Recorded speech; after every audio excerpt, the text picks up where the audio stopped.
श्रीमद् भगवद गीता की ये 18 बातें जीवन में हमेशा याद रखनी चाहिए। आनंद मनुष्य के भीतर ही निवास करता है, परंतु मनुष्य उसे स्त्री में, घर में और बाहरी सुख में खोज रहा है।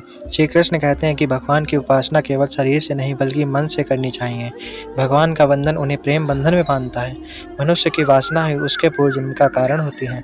इंद्रियों के अधीन होने से मनुष्य के जीवन में विकार और परेशानियां आती हैं।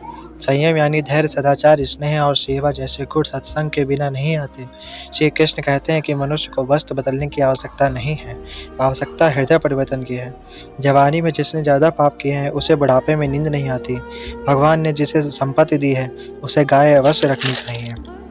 जुआ, मदिरापान, परिस्थिति गमन, हिंसा, असत्य, मद, आसक्ति और निर्दयता, इन सब जब में कलयुग का वास है। अधिकारी शिष्य को सद्गुरु, अच्छा गुरु अवश्य मिलता है। श्री कृष्ण कहते हैं कि मनुष्य को अपने मन को बार बार समझाना चाहिए कि ईश्वर के सिवाय उसका कोई नहीं है। साथ ही यह विचार करना चाहिए कि उसका कोई नहीं है, साथ ही वह किसी का नहीं है। भोग में क्षण भर के लिए भी सुख नहीं है और त्याग में स्थायी आनंद है। श्री कृष्ण कहते हैं कि सत्संग ईश्वर की कृपा से मिलता है, परंतु कुसंगति में पड़ना मनुष्य को अपने ही हाथों में है। लोभ और ममता, किसी से अधिक लगाव पाप के माता पिता हैं, साथ ही लोभ पाप का बाप है। श्री कृष्ण कहते हैं कि स्त्री का धर्म है कि रोज तुलसी और पार्वती का पूजन करें। मनुष्य को अपने मन और बुद्धि पर विश्वास नहीं करना चाहिए, क्योंकि मैं बार बार मनुष्य को दगा देता है। खुद को निर्दोष मानना बहुत बड़ा पाप है।